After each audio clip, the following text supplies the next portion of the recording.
Alright guys, as you may know, my channel has been demonetized, so in order to keep the channel alive, you can support me on Patreon, which is a great platform to finance content creators, or you can make a single donation on PayPal, which is great too. And last but not least, I've launched my masterclass where I'll teach you everything there is to know about tactical analysis, with all the methods and tips I personally use. You can find all details in the description. Thank you.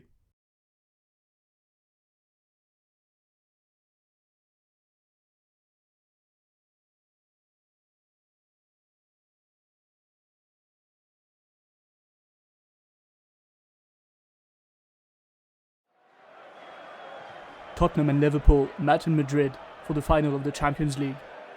Mauricio Pochettino against Jurgen Klopp. Let's see what happened tactically in this game.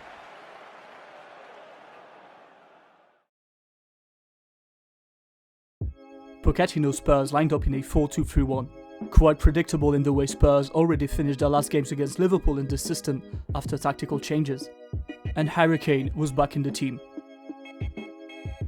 Liverpool lined up in their classic 4-3-3 formation. Firmino and Salah were back after missing the semi-finals, and Milner was on the bench for Wijnaldum. 21 seconds after the kickoff, the first event that defined the game. Trippier sort of forgets about the lining of the defense, and Mane exploits the space on the chipped ball. The ball from Mane hits the arm of Sissoko, and the ref awards a penalty. Scored with a powerful shot from Salah. Led by one goal, Spurs had 62% possession in the first half. When Liverpool pressed high, they held their narrow 4-3-3 against Spurs 4-2-3-1. The pressing was mainly zonal to maintain many players under control and protect the central part of the pitch, Wijnaldum and Sissoko, and when Firmino marks swings, Henderson covers. Fullbacks remain patient before stepping out. When Liverpool have started their high press and closing the space, Robertson steps out, ready to go for Trippier, who's free at that point.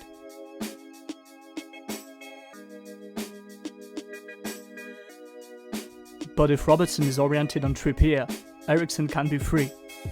The left back was more careful before leaving his position afterwards to watch Eriksen. The most obvious solution was to play out to the three fullbacks, here with Danny Rose. Again, Trippier is free as Robertson covers on Eriksen. But he loses the ball. If the three fullbacks don't have the quality to progress the ball, there's a problem. And Tottenham's fullbacks were often in trouble with the build-up. But the scenario of the game changed things. Instead of pressing high, Liverpool often defended in a medium-high 4-5-1, with midfielders cover shallowing the way to Ali and Eriksen. Spurs 4-2-3-1 had an asymmetrical animation. Two players by the left touchline with Rose and Son, and Eriksen getting more central in the half space, like Dele Alli. Sissoko had to drop to compensate for Trippier's pushing high and providing width. Building by using the pass lanes in between Firmino and the wingers was interesting for several reasons. First, the wingers cover shadow the access to the fullbacks, and Firmino lacks to cover shadow the holding midfielder. But with the double pivot set by Spurs, that's not possible, which opens the pass lane. And in this situation, the double pivot was left free by Liverpool midfielders who didn't want to lose that position. Then it was more natural to build through the left, where the touchline was occupied by the double presence of Rose and Son. The problem was that Son missed pretty much everything. Most of his actions were unsuccessful.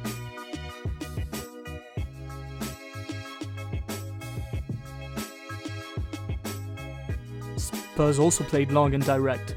Alderweireld only played 11 long balls in the first half, mainly when Sissoko dropped and there was no option, but not only. The main target was Son, as he's the most likely to be a threat in depth.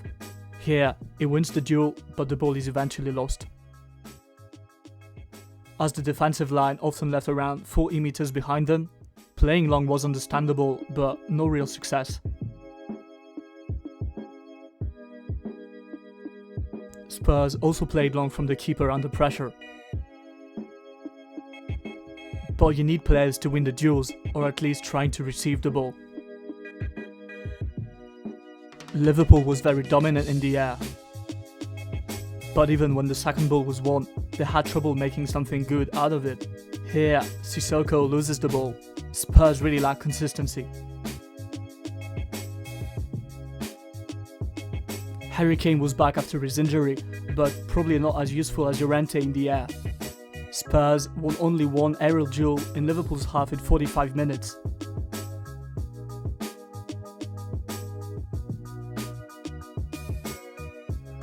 Here's the passing lane we were talking about to find a double pivot.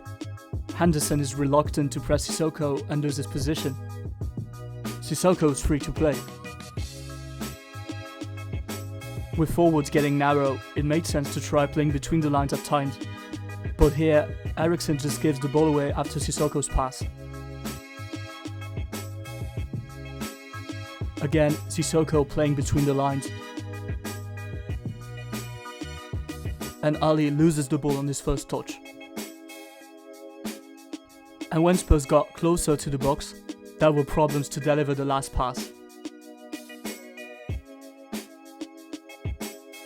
There was almost no actual danger created by Spurs, but let's see what their interesting actions look like. Here, perfect action. Tottenham getting past pressure with Harry Kane dropping, and Eriksen delivering a perfect ball into space to Son. But an happy ending. Here, Sissoko getting the rebound and shooting in the stands. The same situation happened with Eriksen at the 45th minute, and Tottenham only had 2 shots, none on target in the first half.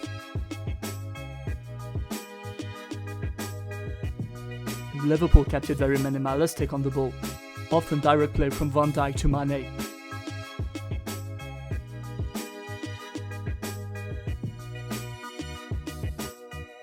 Liverpool totally got past their own midfield.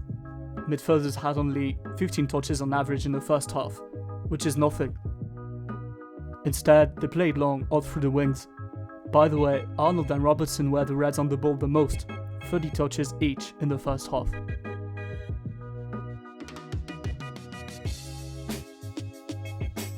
Here, good counter-press in midfield with space for Trent.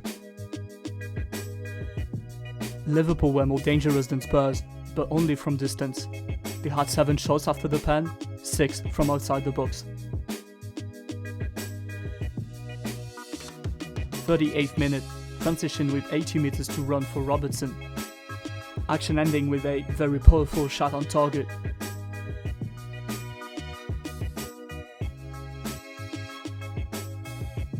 By winning meters through the wings, Liverpool earned many corner kicks, 6 in the first half, and they attempted many various things on those situations. First method, putting many players in the 6-yard box. It blocks the defenders and the keeper as well. The second way was to play short and then find a free man in a crossing position. Favourable position for Robertson and 6 players around the penalty spot.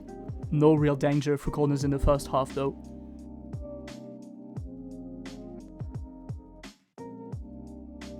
The stakes of the game remained the same and Spurs still had a very large possession. After a first half played not at the highest tempo, Spurs were more intense and they also crossed way more, 16 times in the second half against 2 in the first. They also kept on playing long a lot. Spurs were more comfortable at receiving long balls. Here with Kane, they create a 4v4, ending with a missed cross. Tottenham kept the 4-2-3-1, but now Eriksen was number 10, Son on the right and Ali on the left. Forwards were very narrow behind Kane. Liverpool still pressed high at times, but now they were careful to block Sissoko unlike the first half. And when Tottenham could get past the pressure, there was interesting space to exploit. They had more favourable situations, here a 4-against-3 at pace. Eventually spoiled, the lack of quality was the biggest issue for Tottenham. But overall, they were more intense and dangerous than in the first half.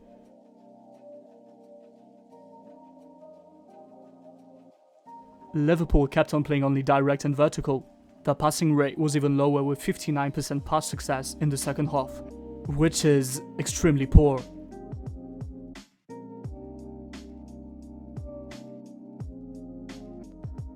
Minute 58, Firmino was substituted for Origi. Liverpool had their most interesting opportunity after a solo rush by Mane, ending with a shot from Milner that nearly went in. After an hour playing, Pochettino made his first changes. First, Lucas went in for Harry Winks. Eriksen was in the double pivot to organise play, and Tottenham had an extra attacker with Lucas. Eriksen delivering between the lines to Son, and a better action this time.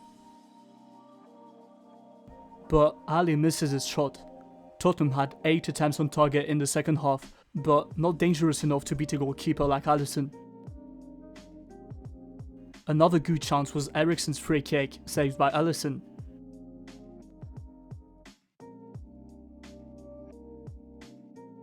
Last minutes of the game. Corner played safe in the way that there were 4 men in the box and 4 to cover around the box. Like this, they could focus on the second ball and the defensive transition.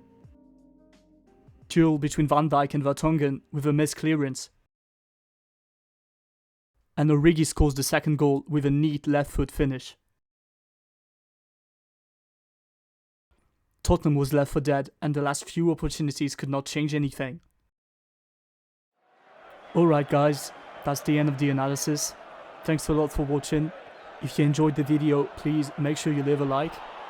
And you got all links in the description if you're interested by any of what I mentioned before the analysis. See you later guys.